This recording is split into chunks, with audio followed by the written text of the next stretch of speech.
আসসালামু আলাইকুম, সবাই কিভাবে আছেন? তো আজকে দেখেন মনে করেন যে আমরা একটু ঘুরবার নিয়ে গাইছি। ঘুরবার নিয়ে যাওয়ার পরে দেখবার নইছি বাইশটায় খালি কইবার নইছে যে কাকু দেখেন এত সুন্দর ভিউ তো এনে একটা ছবি না তুলে কিবা হয়। তো আমার বন্ধুর হাতে স্বাস্থ্য ভাই হে কিন্তু মানে বাইশটার ছবি তুলবার নইছে আর তার মডেল থেকে কিন্তু আমি আসবার নইছি। আর বাইশটা কিন্তু এনে বোধাই নাগাল খারিয়ে নইছে আর ছবি তুলবার নইছে। আর আমি আটপার নইছি আর মনে মনে চিন্তা করতেছি এরা যে ছবি তুলতেছে এটা তো আজকে নিশ্চিত ভাইরাল হয়ে যাবো। আর বাইশটা কইবার নইছে যে আমার গাড়ির মধ্যে একটা ছবি তুলে দাও। আর চত্বর মাসে দেখবার নইছি যে অবস্থাটা দেখে কিন্তু আমারও ভালো লাগতেছে। এখানকার ভিউটা কিন্তু অনেক সুন্দর লাগতেছে। তো এটা কিন্তু আঙ্গু বাড়ির হাতেই মনে করেন যে সুন্দর একটা জায়গা হইছে। এনে আমরা ঘুরবার নিয়ে গাইছি আজকে। আর ভাইস্তা ছবি তুলবার নিছে গাড়ির মনে করেন হ্যার মনে করেন ছবি-টবি তুলে আজকে মনে করেন জাহানাগা করবার নিছে। আর মনে করেন এই মুহূর্তে হইন হয়ে যাবেন হইছে আর আমি আটতাইছি আর মনে চিন্তা করতাইছি। মানুষেরা ভিডিও করে ভাইরাল হয় আজকে আমরা ছবি তুলে ভাইরাল হম।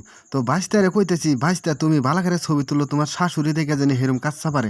তো যাইরা জামাই হেরম ছবি তুলছে। তো মনে করেন যে এক পর্যায়ে কিন্তু হইন হয়ে যাবেন হইছে গা আর আমি এনে বয়ে নিছি বোধাই নাগলা। মনে করেন যে আজকে কিন্তু গরম একটু বাতাসও নাই কি আর নদীর পাড়ে বয়ে নিছি। বালাই নাকতাইছে কিন্তু কটা বাদাম আনলে কিন্তু মজা করে খাওয়ারতাম।